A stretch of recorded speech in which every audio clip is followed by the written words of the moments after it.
You're listening to the Options Insider Radio Network. For more quality options programs, visit www.theoptionsinsider.com or search for Options Insider Radio Network in your podcast provider of choice. Listeners can also access all of our programming through our mobile app, available in iTunes and on Google Play. Don't forget to follow along with your favorite programs and submit your own questions for the hosts at twitter.com/options.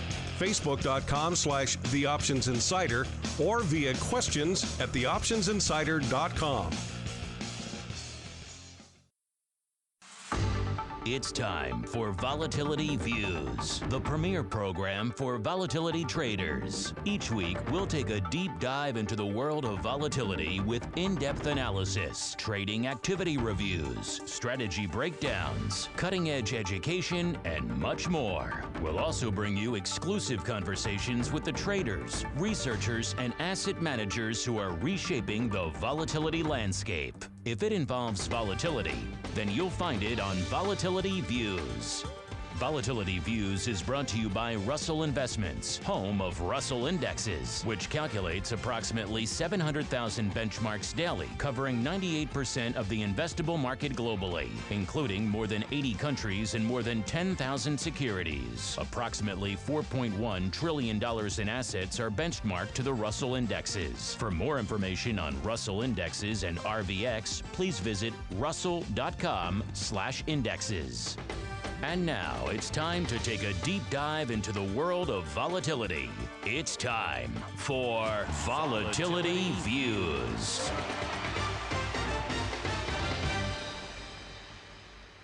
All right, everybody. That music means it's time, once again, for Volatility Views, the premier program for volatility traders. My name is Mark Longo from theoptionsinsider.com. as well as from a little thing we like to call around these parts, the old Options Insider Radio Network. Quite a few episodes, well over 100 episodes of Volatility Views just sitting there waiting at your fingertips. Where can you find all of that volatility goodness? Well, of course, the mothership, the flagship, theoptionsinsider.com. Surf on over, click on the Insider Radio Network tab, and bam, you are off to the races with all of the episodes available for download or streaming right there at your fingertips. You can stream them right from the website if you prefer, or of course, find them wherever you find your favorite podcast programs: iTunes, TuneIn, Stitcher, Aha Mobile, even our mobile app available for iOS, Android, and the Fire OS. No shortage of ways for you guys to download and stream and enjoy the program. And while you're listening, maybe afterwards, you have a question, you have a comment, let us know. We love to hear from you guys. All right, and joining me, as always, my volatility compatriot. He is the greasy meatball himself, Mr. Mark Sebastian, from many appearances over here on the old Options Insider Radio Network, as well as, of course, from OptionPit.com. Mr. Greasy Meatball, welcome back to the Volatility Views program. Oh, always a pleasure. Can't go wrong here. You certainly can't go wrong viewing some volatility. And speaking of which, it's time for us to dive into the program and begin our volatility review.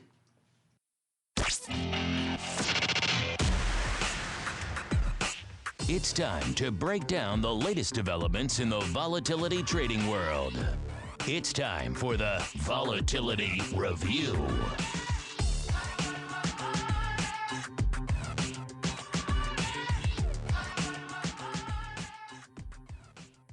All right, everybody, welcome to the Volatility Review. This is indeed the portion of the program where we break down what caught our eye from a volatility trading and analysis perspective from the week that was. We are recording this Friday, August 7th. Let's apologize for the episode that we missed last week, and all of our diligent weekly listeners are probably saying, where is the Vol Views? Those unavoidable circumstances that led to us having to skip a week. But we're back with all sorts of more vol than we could possibly squeeze into a 1 hour program, but we'll do our darndest, listeners. To give you some frame of reference, like I said, we're recording this middle of the session here on Friday, August 7th. Most of the major indices selling off about 0.5 percentage point or a little more. The NASDAQ leading the charge to the downside yet again, down nearly 0.8 percentage point or so. And VIX Cash ticking up to the upside, hovering in the mid 14 handle range as we record this.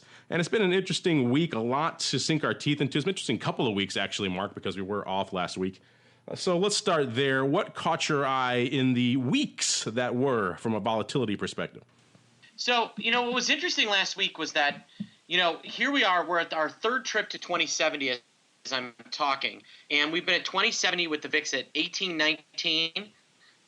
We've been at 2070 with it near 16. And now we're at 2070 with it near 14. So what we've got is a declining market or a market that is kind of oscillating and volatility that is oscillating lower. So, when I see the market bouncing around and volatility kind of falling, it tends to point towards some sort of breakout. I personally believe it's going to be higher, but who knows? And volatility has been on a aggressive decline the last few days, and even with the market falling. The market's off 30 points in the last couple of days, and the VIX is up a point. It's pretty spectacular what has happened in terms of volatility over the last couple of days. Has been a fun time to watch from a volatility perspective. Of course, good thing we weren't. He had to come back again this week. It's too much vol cooking out there to not talk about. I won't make the mistake of saying it's volatile because I know Mr. Don S. will get on me for that. But some areas where there has been some actual volatility of interest. We kind of talked about it on recent shows as well, and it's continued to unfold this week. We're going to start in the realm of single name equities this week because, of course, we are in the teeth of earnings season still, and we've kind of joked on recent shows that as not the aggregate number of names, most of them have kind of been underperforming, but in terms of the big name ones that everyone likes to trade and watch, a significant percentage of those have been blowing the doors off their straddles to the upside and the downside of late. So we've seen, market makers aren't fools, burn them once, they're gonna spread themselves out, and they've been doing that, progressively as the season has gone through. They've been widening out more and more. Yet we still see some big names continuing to blow through their straddles, mostly to the downside of late. The two that were of note this week were Disney, of course, closing right around 121 prior to their earnings on the 4th this week. They priced that straddle a little over $4, so right around 3.5%. And the stock, of course, sold off aggressively. It was off 10% in the subsequent two sessions, not just the first session, but the two sessions. So blowing through their straddle to the downside. It got as low as 104, I believe, before rallying back to the 108, 109 level. So that one really, really just surprising everyone to the downside and blowing through its straddle. And of course, one that is known as has blown through a straddle or two in its day, of course, is Tesla, and it did it again this week. Going into its earnings, it closed right around 270 even. That straddle going out at a little over 22, about 22 and a quarter, so it works out to a little bit over 8%. They were pricing in, and of course, the day after, they were off over 28 handles, which was well over 10% at that point. So not as bad as we've seen in recent quarters, or certainly even recently from the Amazons and the Googles and the Netflix, who were blowing through their straddles by orders of magnitude, but at least a couple of big names that have been pricing them in. Mark, what's your take so far on what we've been seeing from earnings season and the net impact of what we're seeing? We see these names continue to wide out, particularly in the heavy liquid names. The straddles, they have to put more juice in because they just can't get run over again, and yet they're still, at least a lot of these big names, still continuing to blow people's doors off here. Yeah, it's kind of unbelievable.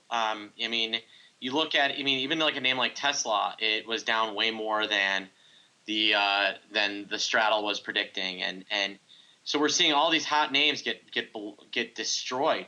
Earnings for the most part have been pretty boring, except for in the kind of hot media names. So you call it the CNBC pump and dump, where we've seen all the names that CNBC loves to talk about basically get smoked. And look at up and down. Throw out I guess you throw out Netflix, Google, and Amazon, and every other, the top 15 names that they'll talk about on network television, smoke. 80% of them completely smoked out of earnings.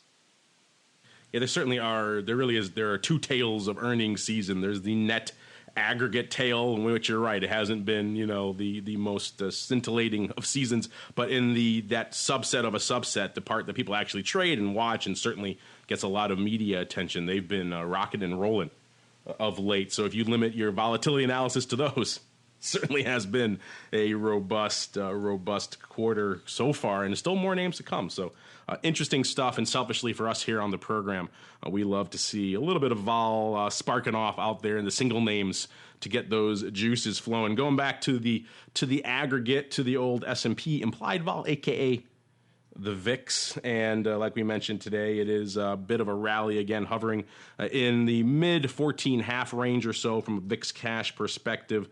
We're seeing, of course, interesting stuff out there in the futures realm as well. They kind of been vacillating that front month future this week. Speaking of VIX Futures, we saw the first settlement for a weekly VIX future coming in this week. Went out at, I believe, 12.16, and typically VIX future settlement, a very controversial event. People firing off online and on chat rooms everywhere else. It's not fair, etc. So far, at least, this one seems to have been a relatively modest event in terms of controversy, relatively modest in terms of open interest, too. I believe it went out with only 97 contracts open. Again, that's open interest. It's not reflective of the net volume that traded on that contract. A lot more went up, but still interesting stuff. Mark, what's your take on our first weekly VIX futures settlement? Did it go off pretty much without a hitch, or were you perhaps somehow took umbrage at that settlement? No, it went off right around where VIX was trading, nice and smooth. I think a lot of people wanted to see that settlement. And it made them feel a lot more comfortable that, it can be smooth and normal and not a mess. And, they're going to get options in about 2 months. And I predict they finally got another winner. Yeah, you mentioned the options, so we'll just get to it now. They did. We were kind of talking about it on this program recently, and indeed on our live episode of Option Block last week, kind of saying there's a lot of behind-the-scenes work that still needs to be done to get people to trade these products. In fact, the guys from Typhon we had on the live show, they were saying they couldn't even trade the futures yet because their front-end provider hasn't added them. So there's a lot of behind-the-scenes details that has to be done before these products can really take hold. And that's on the futures side. We were saying there's a lot of work still to be done on the Opera side and others in order to list the options. Well, it seems like they've at least got a handle on what work needs to be done. It clearly is still substantial because they're not listing them next week or even next month. But they do have a date for the VIX Weeklies options. They're going to start trading on October 8th, so we've got about 2 months almost exactly to figure out all the nuances therein. So if there are all of you guys who've been writing in saying, hey, when are the VIX Weekly options going to start trading? When they're going to start trading? There you go. October 8th. Set your calendars. And you can start slinging some weekly VIX premium along with all the other weekly premium that I know you guys sling like mad. Looking over at the mothership, the big VIX options, it was a pretty decent volume week. Of course, Mark, you and I have joked that the CBOE should cut a check to the handful of big whales that kind of keep VIX afloat, including the 1x2 swap guy, actually. They had another one of those guys coming in this week, not quite as big, but still, without that one whale, the volume this week doesn't look anywhere near as good. So hopefully these guys are getting nice checks, or at least nice parting gifts from the CBOE. A nice old First Stop sweater, maybe, Mark? Yeah, it was a nice week, busy week for VIX options, and I think now that we're finally starting to see the VIX kind of wake up, it's kind of up year over year now.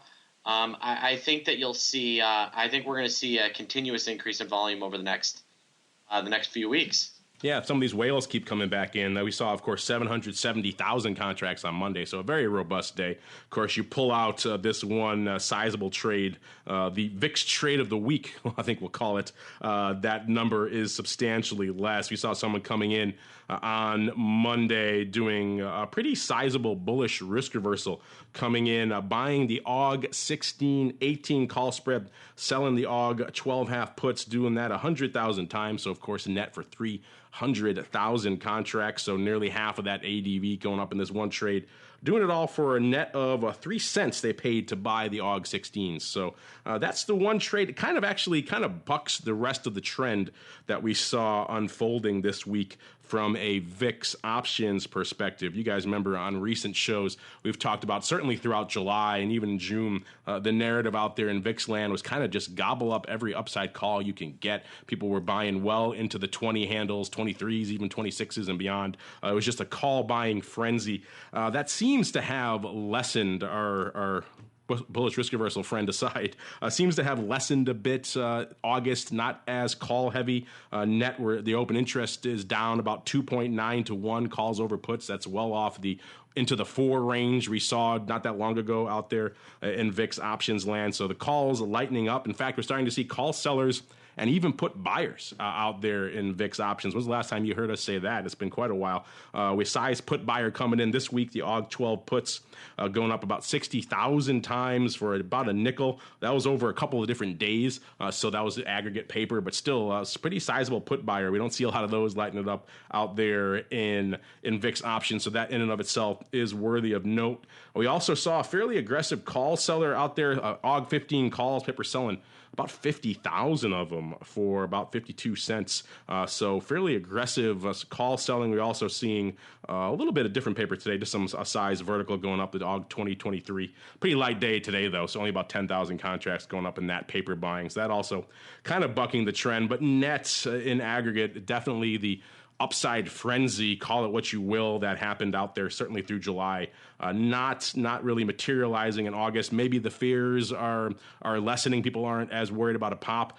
Maybe a lot of people got burned throughout July too. They had that one moment when the VIX popped ever so briefly into the 20 handle where they had a chance maybe to get out, or at least try to scratch some of those calls or mitigate their losses on all those upside calls. And a lot of them were still open after that pop. So maybe people got burned in August, and so they're being a little bit more circumspect with their strike selection this month, and even deciding to sell some strikes. Go figure, selling some VIX calls. So we'll see how that plays out. That continues as the month unfolds. Speaking of the hot strikes, the strikes people are choosing to light up, the number one strike still out there in SEP land, 450,000 of the SEP 22s. I believe that is part of our 1x3 risk reversal, or 1x3 swap friend out there. That's one of his strikes. And then, of course, dropping down to the AUG 18s with about 318,000 open. Then it drops off a cliff, nearly a $250,000 down to the AUG 16s, about 240,000 open, 248,000. Also, the SEP 16, SEP 15s, 240 as well, roughly.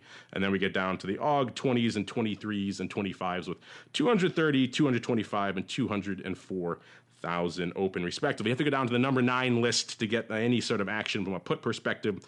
Those are the AUG 12 half puts. No surprise, they were lighting it up again this week. 195 open out there, 195,000. And of course, rounding out the list, the AUG 22s, 191,000 open for a total of just a hair shy of 8 million contracts open right now, about 7.95. That's about 5.89 on the calls, and about a little over 2 million open on the puts. You know, Mark, we have people writing into a lot saying, hey, I'll look a little bit farther afield. People have written in the past saying, certainly with the Greek crisis, what's going on out there in a European volatility perspective. So we like to rotate V stocks into the conversation whenever possible as well. It's been a decent week so far from a V stocks futures volume as well, doing about 20,000 contracts net across all of their futures products. That's yesterday's volume, the 6th. Of course, today's volume not done yet, so we don't know. Options volume is still kind of somewhat anemic, but we've seen a little bit of sparks of life. Are you starting to see that as well a little bit, Mark? That we did, of course, see an uptick in interest in V stocks going through the Eurozone crisis, the Greek crisis. I talked to the folks at Eurex. They were trying to really say that they think that's going to spark some interest, and we are starting to see still some interest out there. Are you seeing that as well? People, maybe even in your mentees on the active retail, they starting to take more notice of V stocks as a potential trading product? You think it was kind of more of a flash in the pan? No, I think the V stocks, especially coming out of this, will continue to be an interesting play. There's still all sorts of interesting things coming out of Europe, and I think that they're long term they're going to do really well with that product. And the rumors are that maybe CBOE's answer is that there's a VIX for every kind of major area. So there's a VIX for some sort of for the Asian markets, and a VIX for V stocks, and a VIX in Chicago, and for US. Maybe that's their final answer, as opposed to trying to come up with all these obscure ones on Apple and oil.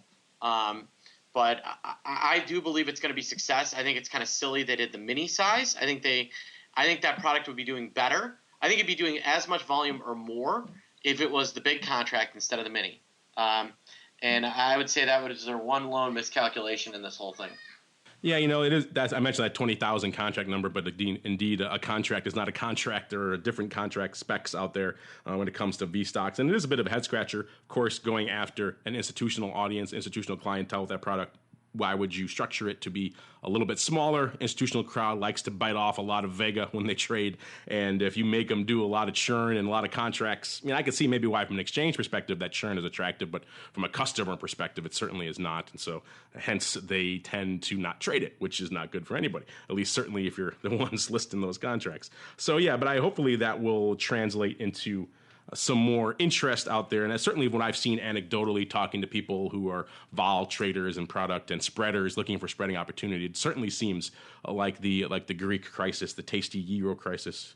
It certainly opened a lot of people's eyes to some more opportunities out there with V stocks. Moving our gaze away from the land of equity to indeed the commodity realm.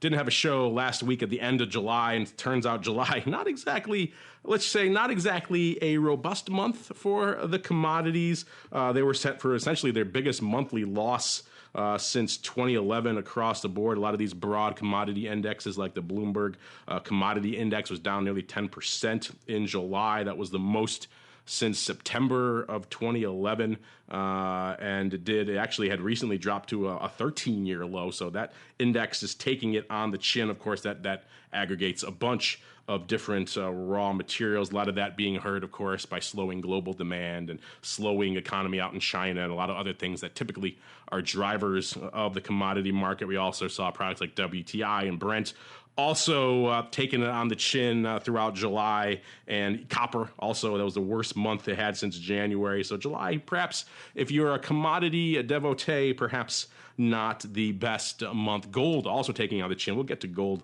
in a minute, but of course we're starting to see a little bit of vol, given all the sell-offs we've seen out there in the commodities land, particularly in the crude land, starting to creep in a little bit.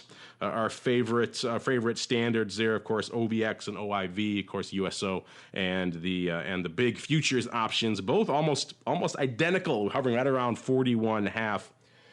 Mark, we talked about it before. We kind of have joked before in the past about the crude and the now infamous call for everyone to come out there and buy vol and buy, I believe it was downside puts from Goldman, not exactly working out in their favor. But it has been an interesting period to kind of watch this vacillation out there in WTI, out there in Brent, and indeed in products like USO. What's been catching your eye out there in crude oil vol land? And have you guys over there in the pit chat, have any trades surfaced? Are you guys really watching anything to put any trades on, given the fact that we are starting to see a little bit of life out there again from a vol perspective? What I'm seeing in oil is a lot like the S&P of 08 and 09. If you look at what's going on with oil price, it's kind of threatening its lows from earlier in the year. It looks really ugly. But look at the OIV, the VIX of oil. It is doing nothing. It's barely budged. So when you see an underlying kind of falling like this, a big commodity, a big index falling like this, and people not chasing volatility, that typically points toward a bottom forming. And I would be unshocked if the underlying is within a point or two of a bottom. I would probably be a buyer before I'd be a seller of any market.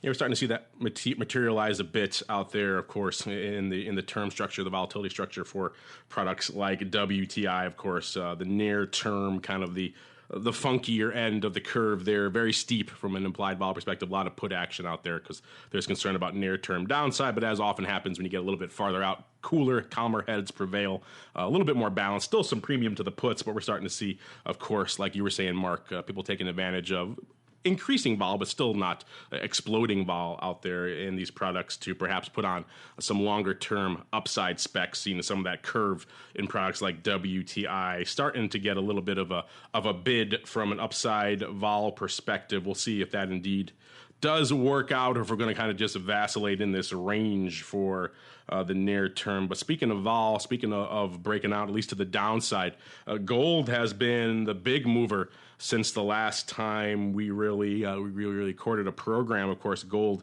selling off quite a bit.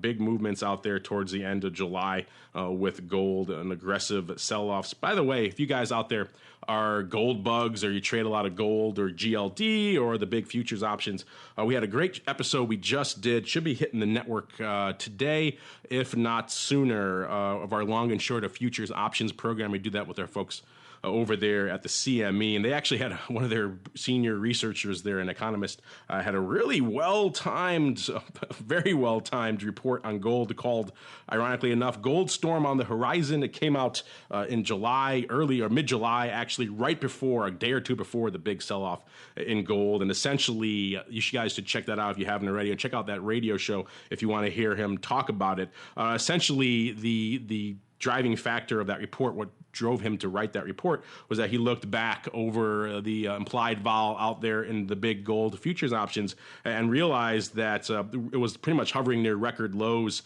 in terms of implied volatility. There's some great charts in that report as well. You guys check it out just for that. He's got some great charts here. I'm looking at one right now of the 30-day gold implied vol charted back to Nov of 2010, and in that time you see a lot of spikes up to 35% and 30%. At the time the report was written, right around the 15th of July, it was hovering right around 12%. So right near the bottom of that trough, again, implying that something may be cooking in the works, and of course, something certainly did. I think it was 12.1%, the 30-day implied for gold when he wrote that July 15th. By the end of that week, it was already up to 19 or 20% of that big sell-off began on the 20th and carried through into the 21st. A couple other interesting facts about gold vol coming out of that report. The annualized realized volatility was very low going into July, as well as about 8.7% at the time of the report, which was mid-July.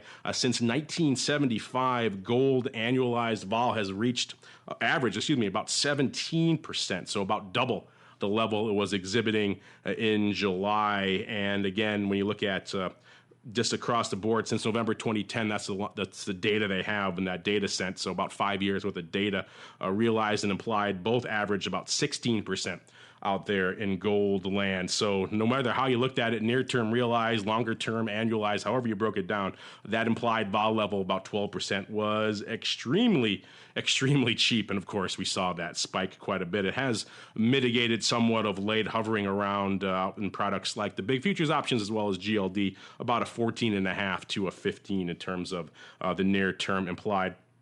Mark, I know you're not a shiny metals guy that often over there in your pit chat, but there's been a lot of action out there in gold of late, and certainly from a vol perspective, it's made the product more interesting than it has been in quite some time out there in gold land. What's your take on what we've been seeing out there in gold, and indeed some of this information coming out of this report? Pretty timely stuff. Yeah, I mean, gold is not a hedge. It is junk. And I think gold's going to 800. You got a stronger dollar. I mean, one argument against the Fed raising rates is, I think you just take a look at chart of gold. I mean, gold is pointing toward deflation, not just disinflation.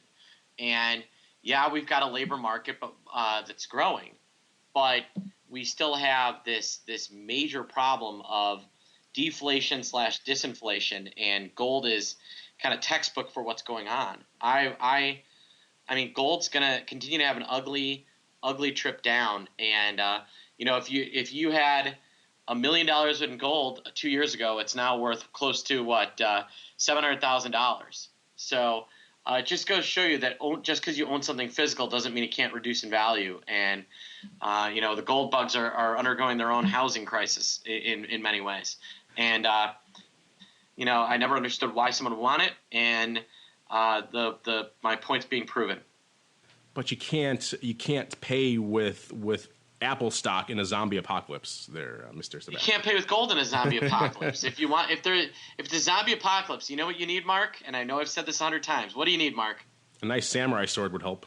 And bullets. Well, yeah, that's true. At least if you have gold bullion, a nice brick of it, you can kind of club the zombie with it. It is pretty heavy. So it has some utility there. There is some zombie utility built in. Yes, but you need bullets. But you mentioned... If you really are an end-of-the-world person, buy bullets. A flamethrower probably would help, too. No, you know how much a 22 caliber bullet has increased in price over the last What are you going to do with a 22 against a horde of zombies? You're going to tickle them. You're going to annoy them. You know how much think about this. The 22 caliber bullet has increased 8-fold in the last decade in value. Is there some bullet index I'm not aware of? No, it's just what their going price is because they keep getting scooped up because everyone's afraid bullets are going to get taken away.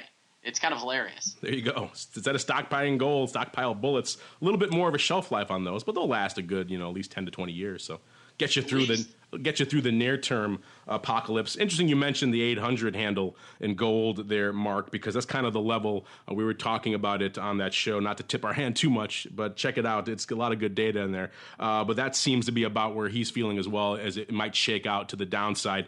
If you look at the term structure, the volatility skew of the big gold futures options, the big hedges start kicking in around the 1,000 level to the downside.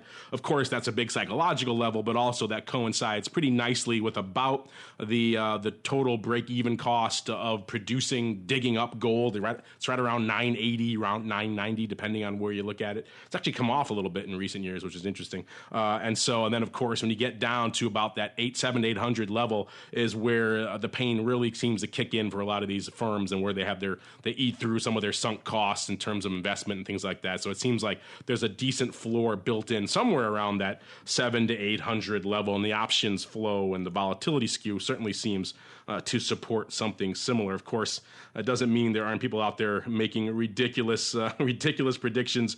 We talked recently on some of our other programs about there's some pretty big gold forecasters out there. And the one guy who's pretty well known, I won't mention his name, came out with a 350 an ounce prediction recently, a level not seen since 2003. So not really much data supporting that. Seems like 700-800 is probably where if there is an aggressive sell-off, that's where we'll see a bit of a floor materialize. But still interesting stuff out there in gold. I know, Mark, just before we get off gold, I've joked before on this program that the gold bugs kind of outdo everyone else I've encountered in terms of their zealotry. You can say bad things about Apple, you'll get some angry emails. Say bad things about whatever popular name out there, you get some emails. Say bad things about gold, and you're in for it. And I was joking with this economist, and he said, yeah, he's never received as much vitriol and feedback as he has on a report when he had the temerity to publish a report that said essentially something may be happening soon in gold to the downside. He said he's gotten more angry email off that one report. So that kind of anecdotally feeds back what I've been saying for a long time. The gold bugs, they call them that for a reason. They're kind of buggy and kind of crazy. Yeah, no, the Apple bugs, gold bugs, Tesla bugs, they all belong in one pot. Well, you've been talking down Tesla for a while with that new SUV, and it seems like, at least in the near term, the market's agreeing with you, clipping their wings a little bit. Yeah, that SUV is ugly. So, people remember style matters, and they missed it with the X. Well, speaking of style, of course, Elon Musk has come out with some other big PR announcement, and the stock will rally 30 handles, and they'll make all that back up again. So fundamentals only count for so much out there in a name like that. But that's going to do it for our volatility review. Now we're going to kick on over into my favorite portion of the programs, because when you guys get a chance to join us on the show, it's time to open up our volatility voicemail. It's time to share your thoughts and opinions with your fellow volatility traders. It's time to check the volatility voicemail. Make your voice heard by dialing 779-669-4VOL. Posting a comment on the optionsinsider.com, sending an email to questions@theoptionsinsider.com, or posting your questions to twitter.com/options or facebook.com/theoptionsinsider. All right, everybody, welcome to the volatility voicemail. This is the portion of the show where you guys get to join us on the show and ask all of your questions or comments. No shortage of ways for you guys to do just that. Hit us up on the website. Find us via email, questions@theoptionsinsider.com, via social media, twitter.com/options, facebook.com/theoptionsinsider, and of course over there on Stock Twits, we are just Options Insider. No shortage of ways for you guys to hit us up, and of course, you can also hit us up via the mobile app. Most of that is baked in there.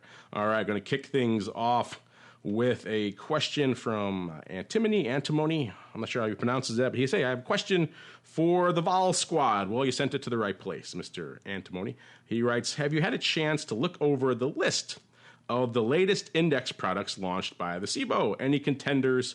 Personally, I think the weekly revamps of puts and BXM have promise along with the 30 Delta BXM. Well, interesting question. We kind of touched on these a little bit on the live show of the option block. Let me just run down them again here, listeners. If you guys aren't familiar with, we're always talking about different products that are listed out there, including a lot of them coming out of the CBOE. They like to throw a lot of different stuff against the wall and see what sticks. We've had a lot of great people who've been worked with those products in the past, like Jason with the put index, et cetera, coming on to explain a lot of the nuances of these products and how these work.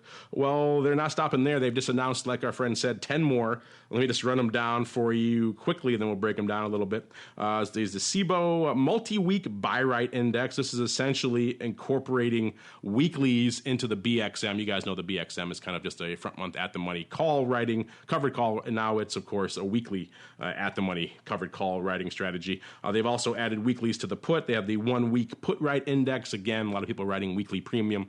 That makes a lot of sense. Then we have these S&P zero cost put spread collar index. This is designed kind of like as it sounds, having a zero cost collar, a long S&P position, a 2 to 5% out of the money put spread, and sell out of money call, again, to have a zero cost collar. Again, the way a lot of advisors and asset managers like to do it. They like to structure their things to have zero to very little outlay. So that makes a certain amount of sense as well. Getting into the realm of some of the interesting stuff, we have the S&P 500 Iron Condor Index. That's certainly, if you've been following the option space for a long time, Iron Condors have been the sexy trade du jour for a long time. Our friend on the show here, Jared Woodard, used to run an Iron Condor service, so it's been the trade du jour. Kind of has dropped off a little bit, but still a very popular trade with the retail out there. So maybe disseminating an index out there may get some. Let's see. Move on to number 6. We got the interesting one here, the VIX Strangle Index. It's a premium capture index, overlays a short VIX call and put option with a capped long VIX call option, collateralized so that the strangle is about 80% with 80% of the capital reserved. Then we have a covered combo index, which is interesting because, we see a lot of covered call indexes like BXM and others. A lot of people have been pushing to kind of ramp that up a little bit to get a little bit more juice out there and get a little bit more return, make these things a little bit sexier, to use a word that's bandied about a lot. And so a covered combo, of course, selling the call and the puts, you're going to juice up your returns a little bit. Of course, a little bit more risk inherent to that too, to the downside. But if you can lay that out to people, that position actually performs very well compared to just straight up selling the put or straight up selling the call by itself. And so it's worthy of consideration. I'm glad there actually is one out there. Then we have a 5% put protection index, pretty straightforward there. 30 Delta buy right index, that's the one our friend said he liked. That's migrating the BXM away from the at the money up to 30 Delta call. Again, kind of replicating what a lot of managers out there like to do. They own the underlying for a reason. They want to give themselves a little bit of appreciation when they write that call. They don't want to just clip it like they're writing it when they write the at the money in the BXM. They're clipping it, so that doesn't sit well with some portions of the clientele. So this will certainly serve them. Sounds like our listener likes this one as well. And then finally, a conditional buy right index is going to track the performance of a yield enhancement strategy, holds a long S&P position, and sells a monthly at-the-money call, SPX call option. The number of at-the-money calls will be either half a unit or 1 unit and will be determined by the level of the VIX. Kind of interesting, showing a little bit of quote-unquote active management in terms of volatility levels. Vol's lower, you're not going to sell as much. Vol's higher, you're going to take advantage of it. Kind of interesting stuff. Mark, I said we touched on this a little bit on the live show, but people who didn't have a chance to tune into that, or maybe you've had a chance to look at these more since then, what's your take on these 10 new indices? I won't call them products. They're really more indices for dissemination. What's your take on these 10, and do you agree with our listeners? Which ones you think have the most promise? I like the weekly one a lot. I like the 30 Delta one a lot. Some of the other ones are a little obscure. If you want to hear a little more about this, at the risk management conference, I interviewed Bill Spieth, who came up with all these indexes, who's the head of indexes at CBOE, and you can kind of listen to, word from the horse's mouth on Option Insider Radio, listening to him actually talk about these different indexes.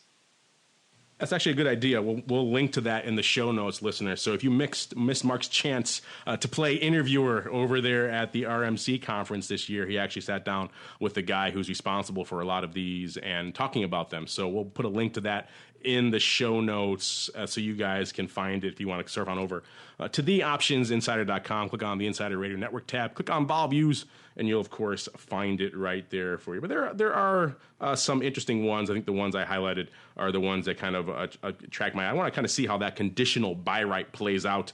That could be interesting, or it could just be a big disaster. I guess we'll kind of have to wait and see how that works out. And some of the other ones I think are a little bit more reflective of what people are actually doing in the marketplace. Some of these are silly, like the Iron Condor, Iron Fly. Those are kind of just silly. But the 30 Delta ones and the 5% put protection and the weekly BXM and things, those are just acknowledgments of the way the marketplace is actually using these products. I think they have some interest. And also the covered combine. I'm really interested in that because that's something I know they've tried in the past. I know OIC has tried to put out data on that in the past, and they've gotten pushback from big money managers out there saying, why would I want to have this naked short leg to the downside? It's going to cause me all kinds of risks. So they didn't really want to disseminate that. And that seems to be changing. Maybe it's the low yield environment that we're in, or some of these other things that are changing the mindset of these managers, but they seem to be more open to this type of strategy now. So if that's the case, then we should strike while the iron's hot, and an index will certainly help that. So really quickly, we've got another question here.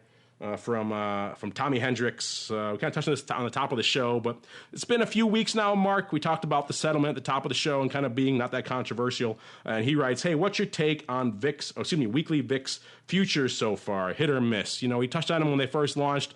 Got a few weeks now, Mark. What's your feeling? Has it changed, or are you still kind of playing wait and see with the weekly VIX futures?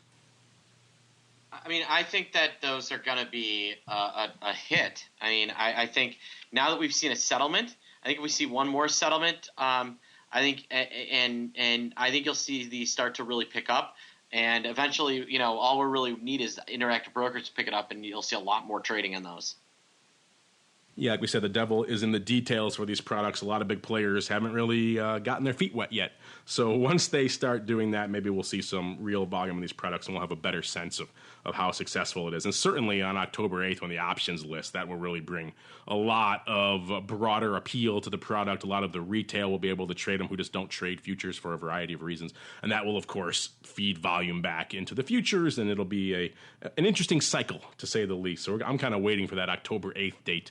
That should really tell us a lot more, because then a lot of people will have it built into their front ends and their systems. A lot of more providers will be offering them, and there also will be options to boot. So once that is listed, then I think we'll see a lot more interesting stuff. But yeah, so far it seems to be doing well. Certainly, if you compare it to recent benchmarks, VXST being the only one, it's orders of magnitude better than that one. So it's a pretty paltry benchmark, but that's all we have. And so compared to that, yes, weekly VIX futures are knocking it out of the park. All right, speaking of knocking it out of the park, you guys had some great questions. Keep them coming. We'd love to hear from you guys. But now it's time for us to keep on rolling into our final segment. It's time for the crystal ball. It's time to peer into the future and reveal what the volatility gods hold in store. It's time to look into the crystal ball. All right, everybody, welcome to the crystal ball. This is indeed the portion of the program where we prognosticate wildly, just recklessly, without any sense of certainty or any sense of propriety on the future of what the vol gods hold in store. Like I said, we're recording this.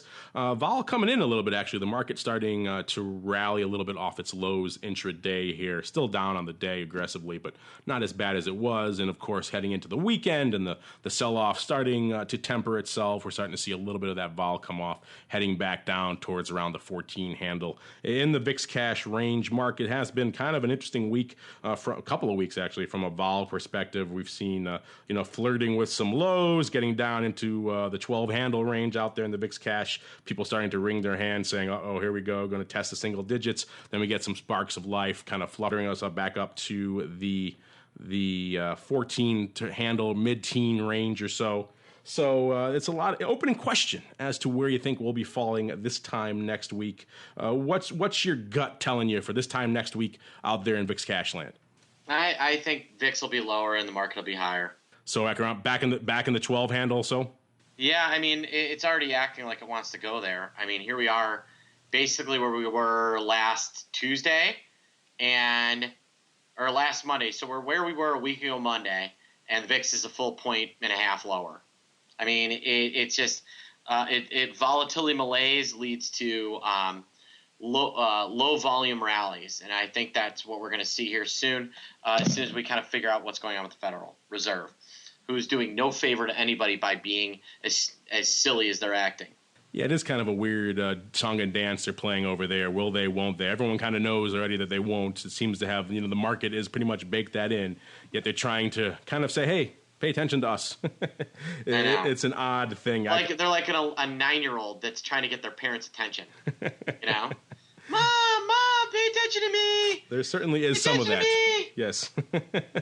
But yeah, interesting stuff. You're right. And certainly does seem like the inertia, when left to its own devices, does want to pull the VIX Cash down to a more perhaps reasonable level, somewhere in the low teens. And that's certainly even playing out today right now. So it certainly does seem like all other things being held equal, if we're hovering around these points next week, we probably will be a little lower unless Mrs. Yellen or somewhere out there in the Eurozone or somewhere else decides to throw another wrench into the works, or perhaps if there's just craziness out there in earnings season. Most of the big names are behind us at this point, so probably not, but you never know. One or two could throw some crazy wrenches into the works. That's what makes the prognostication part of the crystal ball so much fun. But unfortunately, that's all the fun we have time for this week, listeners. That's all we have for the crystal ball, and indeed for this episode of Volatility Views. But before we go, as always, let me check in with my cohorts here on the old Volatility Views panel.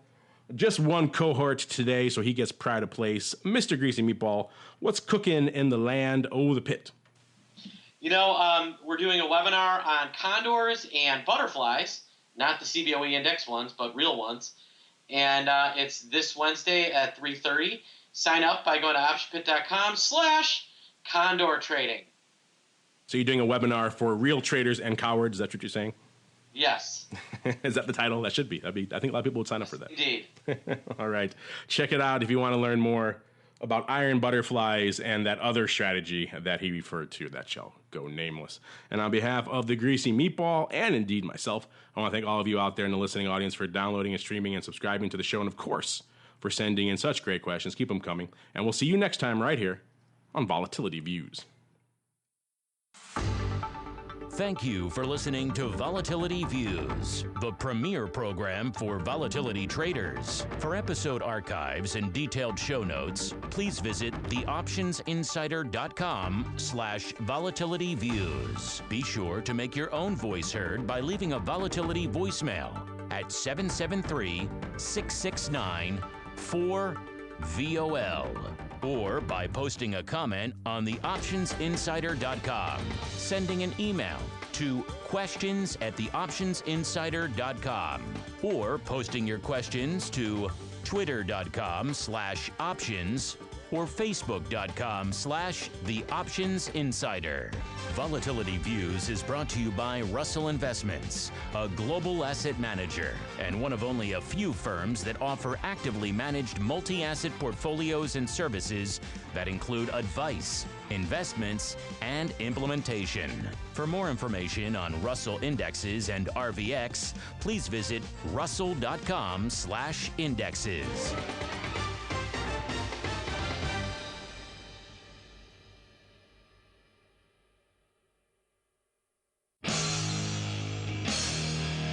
The preceding program was a production of the Options Insider Radio Network. For more quality options programs, visit www.theoptionsinsider.com or search for Options Insider Radio Network in your podcast provider of choice. Listeners can also access all of our programming through our mobile app, available in iTunes and on Google Play.